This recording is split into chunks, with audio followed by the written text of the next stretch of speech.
ಭಾಳ ಇಂಪಾರ್ಟೆಂಟು ಈ ವಾಷರು. ಕೆಲವೊಂದು ಟೈಮಲ್ಲಿ ವಾಷರ್ ಕಟ್ಟಾಗಿ ಲೂಸಾಗಿ ಹಾರ್ಡಾದವಾಗ ಏನಾಗುತ್ತೆ ಅಂದರೆ ಲೀಕೇಜ್ ಆಗೋದಕ್ಕೆ ಸ್ಟಾರ್ಟ್ ಆಗುತ್ತೆ. ಸ್ಮಾಲ್ ಲೀಕೇಜ್ ಇರುತ್ತೆ, ನಮಗೆ ಗೊತ್ತಾಗಲ್ಲ.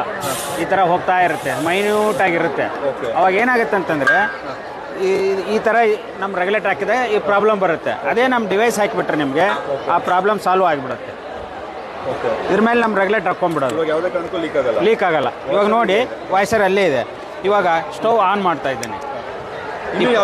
ಹಾಂ ನೋಡಿ, ಈ ಪೈಪ್ ಏನಾರು ಓಪನ್ ಆಯಿತು ಆಟೋಮೆಟಿಕ್ಲಿ ಗ್ಯಾಸ್ ಸಪ್ಲೈ ಸ್ಟಾಪ್ ಆಗಿಬಿಡುತ್ತೆ. ಯಾವುದೇ ಕಾರಣಕ್ಕೂ ಗ್ಯಾಸ್ ಬರೋಲ್ಲ. ಇನ್ ಕೇಸು ಈ ಪೈಪ್ ಏನಾರು ಡ್ಯಾಮೇಜ್ ಆಗಿ ಈ ಆನ್ ಸಿಸ್ಟಮಲ್ಲಿ ಪೈಪೇ ಡ್ಯಾಮೇಜ್ ಆದರೂ ಸಹಿತ ಆಟೋಮೆಟಿಕ್ ಗ್ಯಾಸ್ ಸಪ್ಲೈ ಸ್ಟಾಪ್ ಆಗಿಬಿಡುತ್ತೆ. ಇದು ಹಾಕಿದ್ರೆ ಗ್ಯಾಸ್ ಆಫ್ ಮಾಡಬೇಕು, ಅದು ಇದು ಏನಿಲ್ಲ. ಒಂದ್ಸಲ ಹಾಕಿಬಿಟ್ಬಿಟ್ರೆ ಮುಗಿದೋಯ್ತು. ನೆಕ್ಸ್ಟ್ ಸಿಲಿಂಡರ್ ಖಾಲಿವರೆಗೂ ನೀವು ಆನ್ ಆಫ್ ಏನು ಮಾಡೋದಬೇಕಾಗಿಲ್ಲ. ಬರೀ ಸ್ಟವ್ ಒಂದು ಆನ್ ಆಫ್ ಮಾಡ್ಕೊಂಡ್ರೆ ಸಾಕು. ಪ್ರೆಷರ್ ಗೊತ್ತಾಗುತ್ತೆ. ಇದರಲ್ಲಿ ಫುಲ್ ಇದ್ರೆ ಎಂಡ್ವರೆಗೂ ಬರುತ್ತೆ. ಗ್ರೀನಿಗೆ ಬಂದರೆ ಹಾಫ್, ರೆಡ್ಡಿಗೆ ಬಂದರೆ ರಿಸರ್ವ್ ಅಂತ. ಇವಾಗ ನೋಡಿ ಇಲ್ಲಿ 2 ಟೈಮ್ ಪ್ರೆಸ್ ಮಾಡಿದ ತಕ್ಷಣ ಪ್ರೆಷರ್ ಗೊತ್ತಾಗುತ್ತೆ. ಇದು ಆಲ್ಮೋಸ್ಟ್ ಆಲ್ ಫುಲ್ ಇದೆ, ಫುಲ್ ತೋರಿಸ್ತಾ ಇದೆ. ಇವಾಗ ಇದು ಓಪನ್ ಆಯ್ತಾ ಇಮಿಡಿಯೇಟ್ ಇಲ್ಲಿ ಏನಾಗುತ್ತೆ ಟ್ರಿಪ್ ಆಗಿಬಿಡುತ್ತೆ. ಗ್ಯಾಸ್ ಬುಕಿಂಗ್ ಮಾಡ್ಕೊಳ್ಳೋದಕ್ಕೆ ಹೆಲ್ಪ್ ಆಗುತ್ತೆ. Device name sir? Device name gas safety device ಅಂತ. ಬೇಕಿದ್ರೆ ಬೇಕಿದ್ರೆ ನೀವು ಆ ನಂಬರ್ ಕಾಂಟ್ಯಾಕ್ಟ್ ಮಾಡಿ. Thank you sir.